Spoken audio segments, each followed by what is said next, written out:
हरियाणा का जो क्षेत्रफल है वो 44,212 स्क्वायर किलोमीटर है और इससे 1.5 गुना जो क्षेत्रफल है जो कि पाकिस्तान ने अवैध रूप से भारत की जमीन को कब्जा कर रखा है, जो कि पीओजेके और पीओटीएल कहते हैं। पीओजेके यानी बिल्कुल जम्मू कश्मीर और POTL Pakistan occupied territory of Ladakh.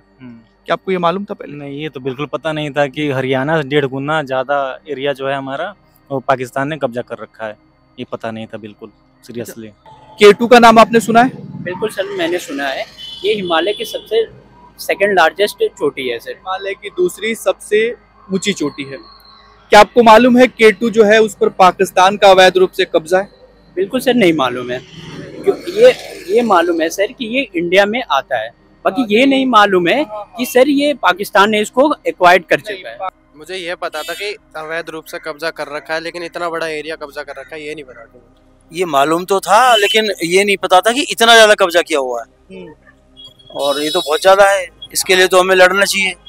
ये है 77 सालों से जम्मू कश्मीर और लद्दाख को लेकर देश और दुनिया भर में चलाए गए प्रोपेगेंडा की ताकत कि यूएस और यूरोप के लोगों को तो छोड़िए, एक आम भारतीय भी इस सच से लगभग अनजान ही है कि बीते 77 वर्षों से हमारे देश का एक बड़ा भूभाग पाकिस्तान के अवैध कब्जे में है, जिसके लिए 1947 में हमलावर पाकिस्तानी सेना से लड़ते हुए लाखों की संख्या में हिंदू सिखों ने अपने पूर्वजों की भूमि की रक्षा करते हुए बलिदान दिया था।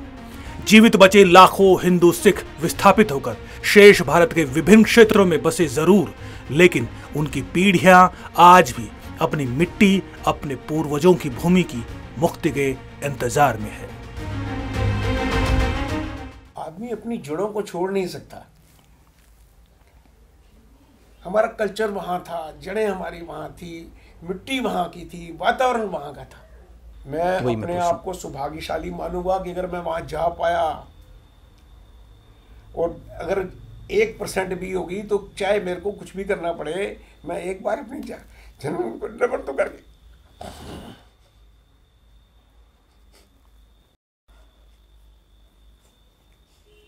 लेकिन मुक्ति कब?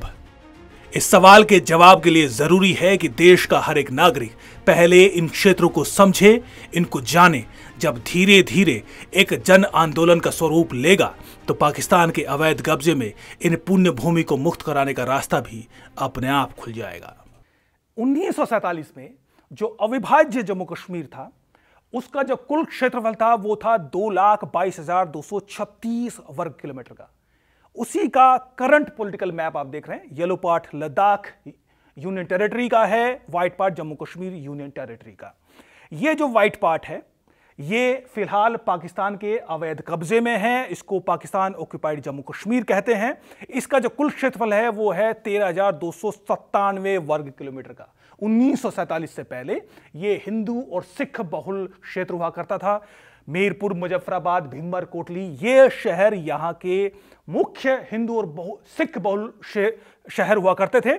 ये जो पार्ट है ये गिलगित बल्तिस्तान का क्षेत्र है, Pakistan occupied territory of Ladakh.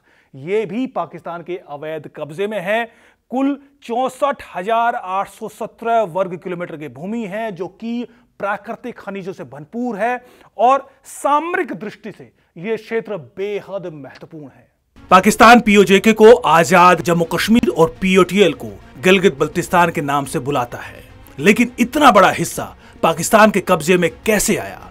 दरअसल आजादी के ठीक बाद अक्टूबर 1947 में जब पाकिस्तान में जिन्ना को अंततः ये संभावना प्रबल दिखाई देने लगी कि जम्मू कश्मीर का अधिमिलन भारत के साथ ही निश्चित है, तो जिन्ना ने छल से, सैन्य बल से जम्मू कश्मीर पर कब्जा करने के लिए 22 अक्टूबर 1947 को जम्मू कश्मीर के एक बड़े हिस्से पर हमला कर दिया।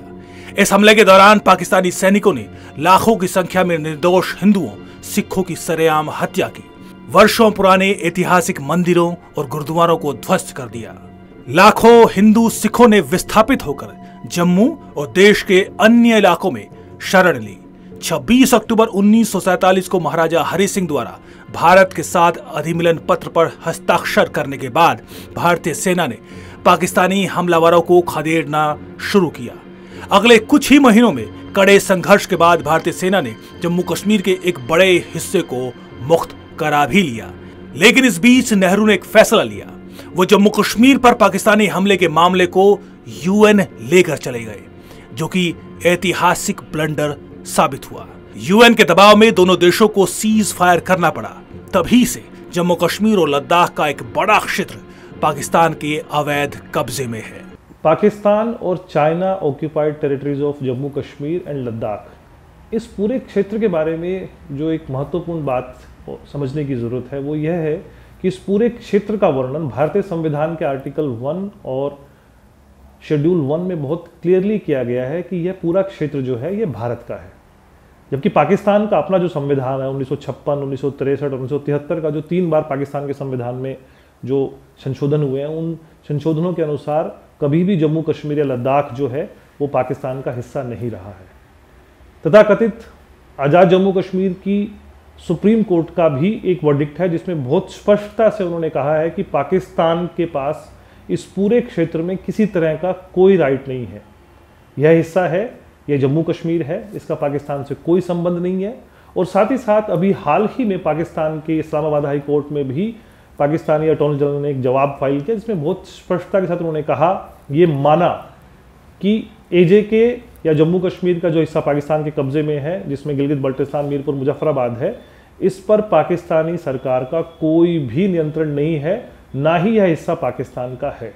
पीओजेके और पीओटीएल के अलावा लद्दाख का 37,000 वर्ग किलोमीटर का विशाल क्षेत्र चीन के भी कब्जे में है। चीन ने नेहरू शासनकाल में ही 1962 के युद्ध में एक बड़े भूभाग पर कब्जा कर लिया था। इसके अलावा 5,180 वर्ग किलोमीटर सक्शगाम का एरिया भी शामिल है, जिसे पाकिस्तान ने 1963 में साइनो पाक एग्रीमेंट के तहत अवैध रूप से चीन को दे दिया था। यानी चीन के कब्जे में कुल क्षेत्रफल 42,735 वर्ग किलोमीटर की भूमि है। हम इसे सीओटीएल यानी China occupied territories of Ladakh कहते हैं। गिलगित बल्तिस्तान यानी पीओटीएल का जो क्षेत्र है यह बेहद महत्वपूर्ण है। जियो इकोनॉमिक और जियो स्ट्रेटेजिक दृष्टि से पाकिस्तान की सीमा इसको जोड़ती है। अफगानिस्तान का वखान कॉरिडोर जो कि शिनजियांग चीन से जाकर जुड़ता है, वो भी गिलगित बल्तिस्तान से सटा हुआ है। चीन का शिनजियांग क्षेत्र पूरी तरह से, उसकी सीमाएं भी गिलगित बल्तिस्तान से जुड़ती हैं। ताजिकिस्तान सेंट्रल एशिया का बड़ा देश, उसकी सीमा भी ज्यादा दूर नहीं है गिलगित बल्तिस्तान से। हजारों साल से सेंट्रल एशिया को शेष भारत से जोड़ने का जो रूट था वो भी गिलगित बल्तिस्तान से होकर गुजरता था, सिल्क रूट हो और दूसरे जियो स्ट्रेटेजिक रूट जो है वो इसी क्षेत्र से होकर गुजरते थे। इसकी जियो स्ट्रेटेजिक वैल्यू आप आसानी से उसका अंदाजा लगा सकते हैं। प्राकृतिक खनिजों से भरपूर ये क्षेत्र है। सोने की खदान इतनी ज्यादा है जो कि दक्षिण अफ्रीका से ज्यादा हो सकती हैं, और इसी क्षेत्र में दुनिया का दूसरा सबसे बड़ा ताजे पानी का ग्लेशियर भी है। अब आप सोचिए कि यह क्षेत्र पाकिस्तान से मुक्त हो जाए और इसका अधिकार क्षेत्र दोबारा भारत के पास आ जाए तो विश्व पटल पर जो भारत की धाक है वो किस कदर बढ़ेगी, उसका अंदाजा आप लगा सकते हैं।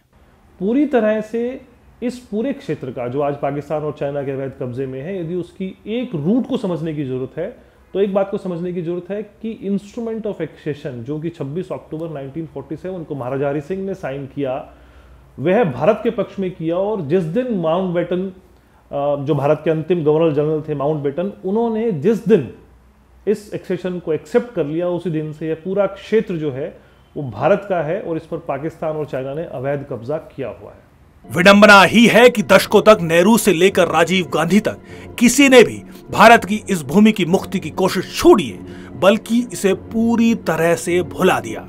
लेकिन 22 फरवरी 1994 को तत्कालीन नरसिम्हा राव सरकार के दौरान देश की संसद ने सर्वसम्मति से एक प्रस्ताव पारित किया। इस प्रस्ताव में संसद ने दोहराया कि पीओजेके भारत का अभिन्न अंग है और सदैव रहेगा। पाकिस्तान ने 1947 के बाद से ही भारत के इस बड़े भूभाग पर जबरन कब्जा करके रखा है। लिहाजा इस प्रस्ताव के जरिए यह संकल्प लिया गया, ये बात दोहराई गई कि पाकिस्तान के अवैध कब्जे में जम्मू कश्मीर और लद्दाख की जो भूमि है उसे हर हाल में वापस लिया जाएगा और पाकिस्तान को उससे अवैध कब्जा खाली करना होगा। जब हम इस संकल्प की बात करते हैं तो हमें एक बात हमेशा ध्यान में रखने की जरूरत है कि संकल्प का मानवीय पक्ष भी है। 1947 में जब पाकिस्तान ने जिस पूरे क्षेत्र पर कब्जा किया तो हजारों लोगों को, जैसे मैंने आपको बताया कि हजारों लोगों को उन्होंने मौत के घाट उतारा। पिछले लगभग 50 साल तक, इन पूरे 50 साल के घटनाक्रम में इन लोगों के बारे में इस देश के अकादमिक, राजनीतिक या पत्रकारिता जगत में चर्चा नहीं हुई।